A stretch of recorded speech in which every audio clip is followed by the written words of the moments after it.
अजमेर उपाध्यक्ष अशोक रावत जी आए और सचिव दीपक मित्तल जी भी आए हैं।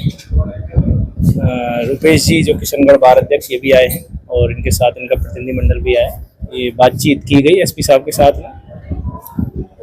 जो इनकी मांगे थी उनको सुना गया। तो इनकी जो प्रमुख मांगे थी उन पर चर्चा हुई है। मांगों में इन्होंने कहा कि भाई जो भी है ये जो प्रकरण चल रहे हैं इनमें एसआईटी से जांच कराई जाए, उच्च स्तर पे जांच कराई जाए। तो उसके लिए बिल्कुल हम एग्री हैं। कल भी हमने बोला था कि भाई इसकी एसआईटी से जांच कराई जाएगी।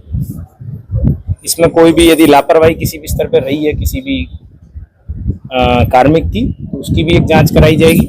उसको भी जांच करा के और यदि कोई दोषी पाया जाता है तो उसके खिलाफ भी कार्रवाई की जाएगी।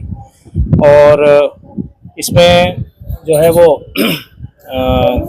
किशनगढ़ सीआई हैं भीकाराम जी, उनको जो भी अंदर बात हुई है तो उसमें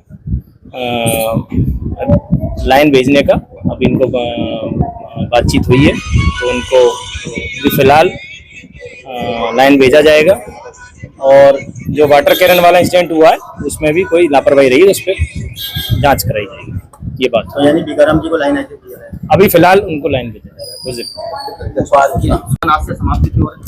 जिस प्रकार से हमारे जो किशनगढ़ बार अध्यक्ष जी और किशनगढ़ बार के जो सदस्य सुनारीवाल जी का जो मैटर था वो वहाँ 15 दिन से वहाँ चल रहा था।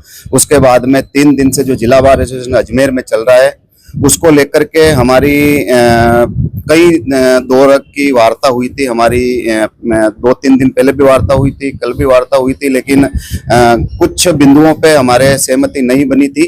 लेकिन आज हमारी जो वार्ता वो सकारात्मक और सफल वार्ता रही। हमारे किशनगढ़ अध्यक्ष रुपेश जी, हमारे सचिव दीपक गुप्ता जी, मैं, सम्मानीय एसपी साहब, एडिशनल एसपी ग्रामीण दीपक जी, एडिशनल एसपी साहब हिमांशु जी और आईपीएस अभिषेक जी, सब लोगों का जो पॉजिटिव रहा कि जिस प्रकार से जो हमारी जो मांगे थी कि हमारे किसी भी अधिवक्ता को गिरफ्तार करने के पूर्व बार अध्यक्ष को सूचना देवे, तो वो आपने मान लिए।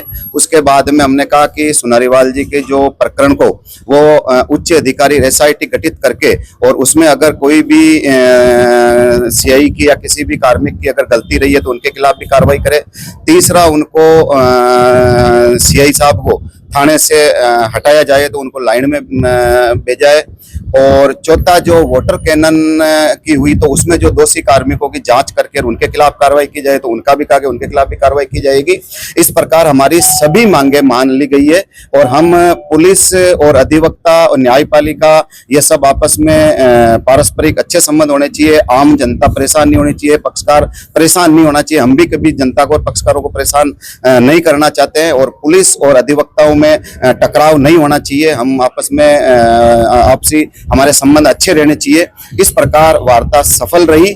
अब मैं जो धरना स्थल पर हम किशनगढ़ बार अध्यक्ष जी, सचिव साहब और मैं धरना स्थल पर जाकर के और सबको अवगत करा के और फिर हमारे इस आंदोलन को और इस को स्थगित करेंगे और अब हम आज के बाद में काम पे लौट जाएंगे। कार्य का इस प्रकार का अच्छी वार्ता रही और आप लोगों को भी बहुत धन्यवाद कि आप लोगों ने भी पॉजिटिव चीजों को कहा, नकारात्मकता आपने नहीं दिखाई। और कई बार हम आपस में नहीं चाहते हुए भी छोटा मोटा अनावश्यक टकराव हो जाता है। आम जनता को अगर कोई इस प्रकार कोई परेशानी हुई है तो आम जनता को भी मैं कहता हूं कि आपका आशीर्वाद बना रहे। हमारा कोई मकसद अनावश्यक किसी पक्षकार को, जनता को परेशान करने का नहीं रहा।